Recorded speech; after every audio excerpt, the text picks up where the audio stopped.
नमस्कार विद्यार्थियों, आज हम कार्यपालिका की शक्तियों में वृद्धि के कारणों पर चर्चा करेंगे। वर्तमान समय में यदि हम देखें तो प्रत्येक देश के अंतर्गत कार्यपालिका की शक्तियों में तेजी से वृद्धि हो रही है और ये जो वृद्धि है दिन प्रतिदिन और भी ज़्यादा अधिक शक्तिशाली वृद्धि के रूप में दिखाई दे रही है। कार्यपालिका अधिक मजबूत शक्तिशाली हो रही है और इसके पीछे कई कारण हैं। आज हम उन कारणों पर आपसे चर्चा करेंगे। जन कल्याणकारी राज्य की धारणा।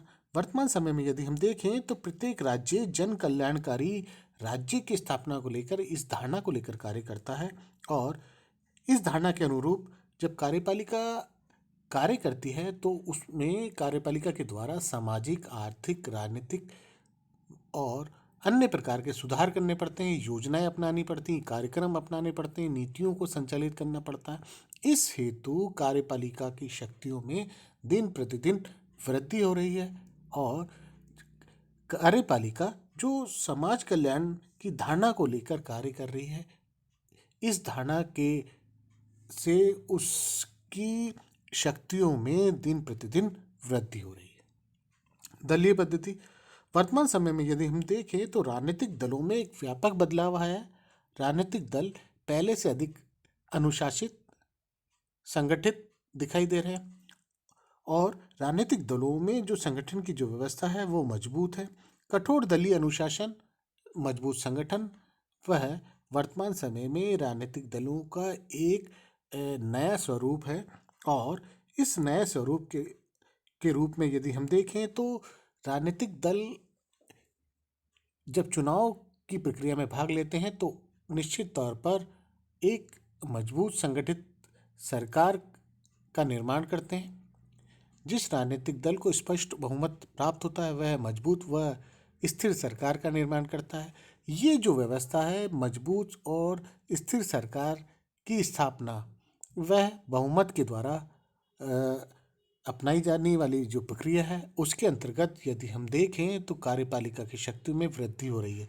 वर्तमान समय में कार्यपालिका के अंतर्गत जो मजबूत, शक्तिशाली, स्थिर सरकार है और इस सरकार का जो नेतृत्व के रूप में कार्यपालिका कर रही है।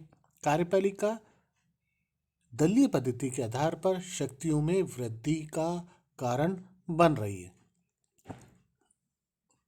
प्रदत्त व्यवस्थापन। कानून निर्माण के संबंध में जो व्यवस्था है वह कानून निर्माण की जो प्रक्रिया है वह व्यवस्थापिका के द्वारा होती है, लेकिन आज वर्तमान समय में कानून निर्माण की जो प्रक्रिया है वह तेजी से बदल रही है। दिन प्रतिदिन नए कानूनों के निर्माण की जो मांग है वह बढ़ रही है।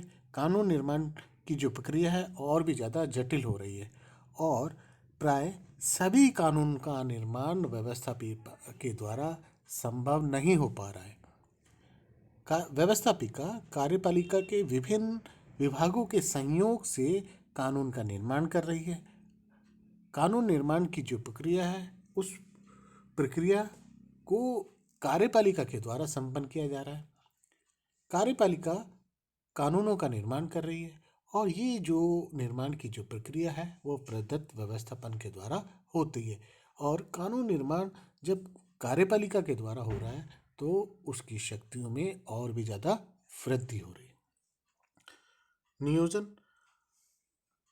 वर्तमान समय में विकास हेतु विभिन्न प्रकार की नियोजन पद्धतियों को अपनाया गया है। नियोजन पद्धति के द्वारा किसी राष्ट्र का विकास हेतु विभिन्न प्रकार की योजनाएं, कार्यक्रम, नीतियों को संचालित किया जाता है और ये सभी कार्य कार्यपालिका के द्वारा होते हैं। कार्यपालिका के द्वारा जब राष्ट्र के विभिन्न विकास हेतु कार्यक्रमों, नीतियों, व्यवस्थाओं को संचालित करता है तो निश्चित तौर पर उनकी शक्ति में और भी ज़्यादा वृद्धि हो रही है और यही कारण है कि जो नियोजन पद्धति प्रत्येक राष्ट्र के द्वारा अपनाई जा रही है उस नियोजन पद्धति के अंतर्गत कार्यपालिका की शक्तियों में वृद्धि हो रही है।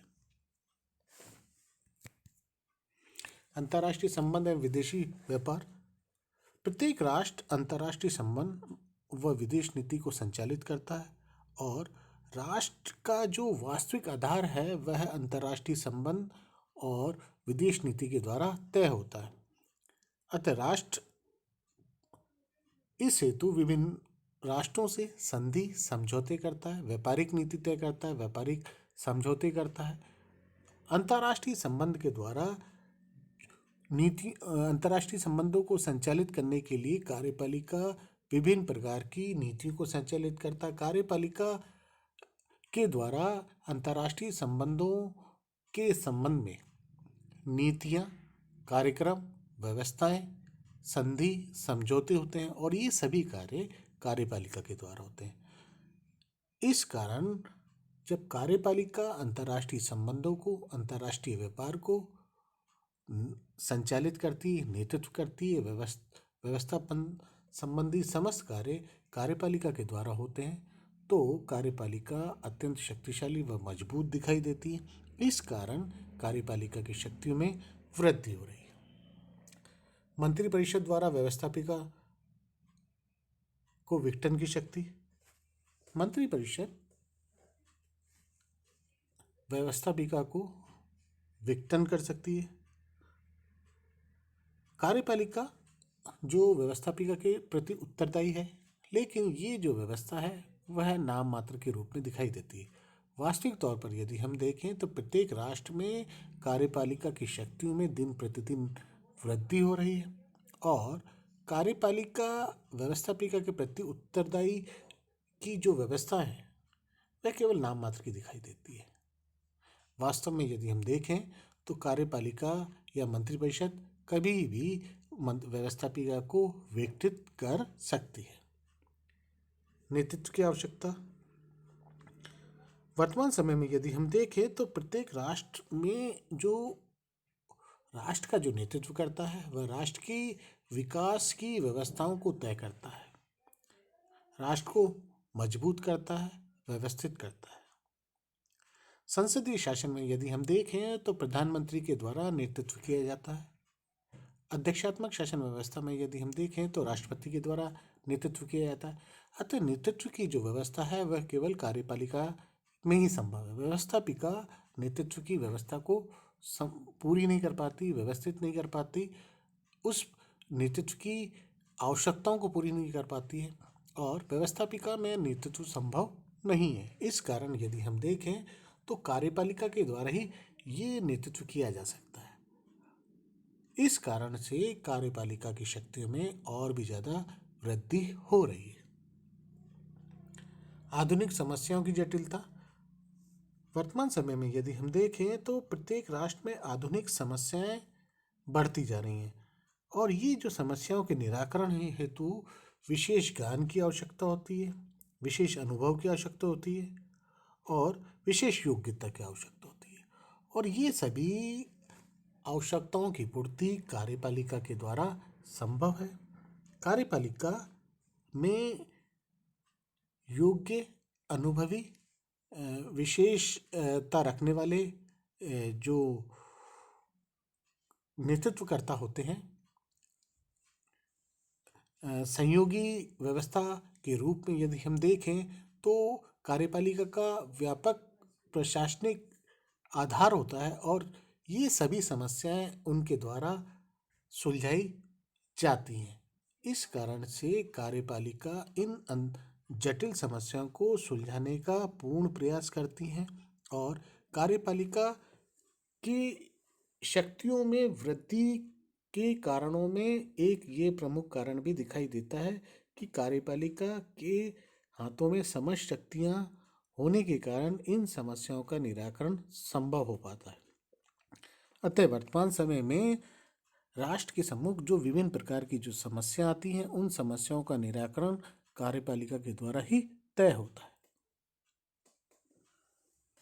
केंद्रीकरण की प्रवृत्ति। वर्तमान समय में यदि हम देखें तो प्रत्येक राष्ट्र में केंद्रीकरण की जो प्रवृत्ति है वो तेजी से बढ़ी है।